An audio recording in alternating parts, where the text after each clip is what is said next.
Sir, ಇದು ಪ್ರತ್ಯೇಕ ಪಾಲಿಕೆ ಪ್ರಸ್ತಾವನೆ ರಾಜ್ಯಪಾಲರ ಮುಂದಿದೆ. ಆದರೆ ಬಿಜೆಪಿ ನಾಯಕರನ್ನು ಸಹಿ ಮಾಡಿಸ್ತಾರೆ. MP ಅವರು ಮುಖ್ಯವಾಗಿ ಇದಕ್ಕೆ ಸಹಿ ಮಾಡೋದು ತಡೆ ಹಿಡಿದೆ.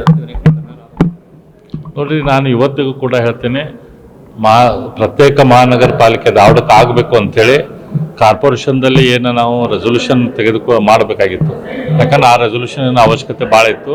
ಅದನ್ನು ನಾವು ಭಾರತೀಯ ಜನತಾ ಪಕ್ಷದ ಮೆಜಾರಿಟಿ ಇರುವಂಥ ಹುಬ್ಬಳ್ಳಿ ಧಾರವಾಡ ಕಾರ್ಪೊರೇಷನ್ದಲ್ಲಿ ಭಾರತೀಯ ಜನತಾ ಪಕ್ಷದ ಸದಸ್ಯರ ಅದಕ್ಕೆ ಬೆಂಬಲ ಮಾಡಿ ನಾವು ಅದಕ್ಕೆ ನಿಲುವಳಿ ಸೂಚನೆ ಮಂಡಿಸಿ ನಮ್ಮ ಸದಸ್ಯರು ಅದನ್ನು ಪಾಸ್ ಮಾಡಿ ಕೊಟ್ಟಿದ್ದಾರೆ.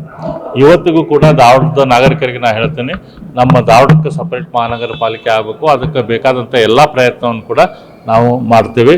ಹಿಂದೂ ಕೂಡ ಮಾಡೀವಿ, ಇನ್ನೂ ಕೂಡ ಮಾಡ್ತೇವೆ. ಈ ರೀತಿ ಆರೋಪ ಮಾಡ್ತಾರೆ ಸರ್, ರಾಜ್ಯಪಾಲರು ಸಹಿ ಮಾಡಿದಂಗೆ ಬಿಜೆಪಿ ನಾಯಕರು ತಡೀತಾ ಇದ್ದಾರೆ. ನೋಡ್ರಿ, ಇಷ್ಟು ನೂರಾರು ಕಾನೂನುಗಳು ಪಾಸ್ ಆಗ್ತಾವೆ, ಅವೆಲ್ಲವೂ ಪಾಸ್ ಮಾಡಿಸ್ಕೊಂಡ್ ಬರ್ತಾರೆ. ಈ ಕಾನೂನಿಗೊಂದು ಸುಳ್ಳು ಅವ್ರಿವ್ರ ಮೇಲೆ ಆರೋಪ ಸಲ್ಲಿಸೋದು ತಪ್ಪು.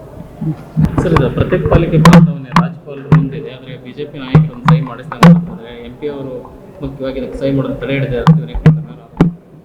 ನೋಡ್ರಿ, ನಾನು ಇವತ್ತಿಗೂ ಕೂಡ ಹೇಳ್ತೇನೆ, ಪ್ರತ್ಯೇಕ ಮಹಾನಗರ ಪಾಲಿಕೆ ಧಾರವಾಡಕ್ಕೆ ಆಗಬೇಕು ಅಂಥೇಳಿ ಕಾರ್ಪೊರೇಷನ್ದಲ್ಲಿ ಏನು ನಾವು ರೆಸೊಲ್ಯೂಷನ್ ಮಾಡಬೇಕಾಗಿತ್ತು.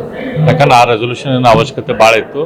ಅದನ್ನು ನಾವು ಭಾರತೀಯ ಜನತಾ ಪಕ್ಷದ ಮೆಜಾರಿಟಿ ಇರುವಂಥ ಹುಬ್ಬಳ್ಳಿ ಧಾರವಾಡ ಕಾರ್ಪೊರೇಷನ್ದಲ್ಲಿ ಭಾರತೀಯ ಜನತಾ ಪಕ್ಷದ ಸದಸ್ಯರ ಅದಕ್ಕೆ ಬೆಂಬಲ ಮಾಡಿ ನಾವು ಅದಕ್ಕೆ ನಿಲುವಳಿ ಸೂಚನೆ ಮಂಡಿಸಿ ನಮ್ಮ ಸದಸ್ಯರು ಅದನ್ನು ಪಾಸ್ ಮಾಡಿ ಕೊಟ್ಟಿದ್ದಾರೆ. ಇವತ್ತಿಗೂ ಕೂಡ ಧಾರವಾಡದ ನಾಗರಿಕರಿಗೆ ನಾನು ಹೇಳ್ತೇನೆ, ನಮ್ಮ ಧಾರವಾಡಕ್ಕೆ ಸಪರೇಟ್ ಮಹಾನಗರ ಪಾಲಿಕೆ ಆಗಬೇಕು. ಅದಕ್ಕೆ ಬೇಕಾದಂಥ ಎಲ್ಲ ಪ್ರಯತ್ನವನ್ನು ಕೂಡ ನಾವು ಮಾಡ್ತೇವೆ. ಹಿಂದೂ ಕೂಡ ಮಾಡೀವಿ, ಇನ್ನೂ ಕೂಡ ಮಾಡ್ತೇವೆ. ಈ ರೀತಿ ಆರೋಪ ಮಾಡ್ತಾರೆ ಸರ್, ರಾಜ್ಯಪಾಲರು ಸಹಿ ಮಾಡಿದಂಗೆ ಬಿಜೆಪಿ ನಾಯಕರು ತಡೀತಾ ಇದ್ದಾರೆ. ನೋಡ್ರಿ, ಇಷ್ಟು ನೂರಾರು ಕಾನೂನುಗಳು ಪಾಸ್ ಆಗ್ತಾವೆ, ಅವೆಲ್ಲವೂ ಪಾಸ್ ಮಾಡಿಸ್ಕೊಂಡ್ ಬರ್ತಾರೆ. ಈ ಕಾನೂನಿಗೊಂದು ಸುಳ್ಳು ಅವ್ರಿವ್ರ ಮೇಲೆ ಆರೋಪ ಸಲ್ಲಿಸೋದು ತಪ್ಪು.